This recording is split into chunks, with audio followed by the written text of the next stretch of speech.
What does God say about divorce? A friend of mine recently preached a sermon on divorce that lasted 49 minutes. Afterwards, I tried to learn from his experience. I asked him, if you could do it again, what would you do differently? And he said just 2 words: preach longer. I get that. The Bible has so much to say about marriage and divorce, about causes for divorce and what to do after divorce, about what God thinks of the divorce. There's so much to say. And whether you've been in a difficult relationship, whether you are divorced, whether you love someone who's thinking about filing, there's so many questions, aren't there? Is God okay with this? Is the church okay with this? What if he hit me? What if she cheated on me? What if he's drinking? What if she's flirting? What if he stopped trying? What if the kids are in the middle? What if your heart's broken? What if there are no feelings, no love, no affection? What does God say about that? This week, I want to try to answer those questions with you.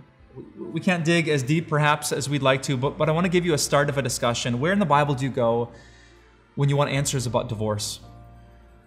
And I want to leave you with this passage today. John 1:14 says, Jesus came from the Father, full of grace and truth. Whatever Jesus says to us about divorce is full of grace and truth. It's true, which means we can trust it. Our culture might say this, our feelings might say that, our family might suggest this, but whatever Jesus said is true. We can lean on it and not on our own understanding. And we also know that Jesus is full of grace, of undeserved love, for people who are struggling, for people who have said things in a relationship they wish they could take back, even for people who've been divorced. I hope you can join us this week as we dig into God's Word to find answers about divorce from the Jesus who is full of both grace and truth. I'm honored to be hosting the Time of Grace television program this week. Have you ever noticed that sometimes culture and Christianity collide?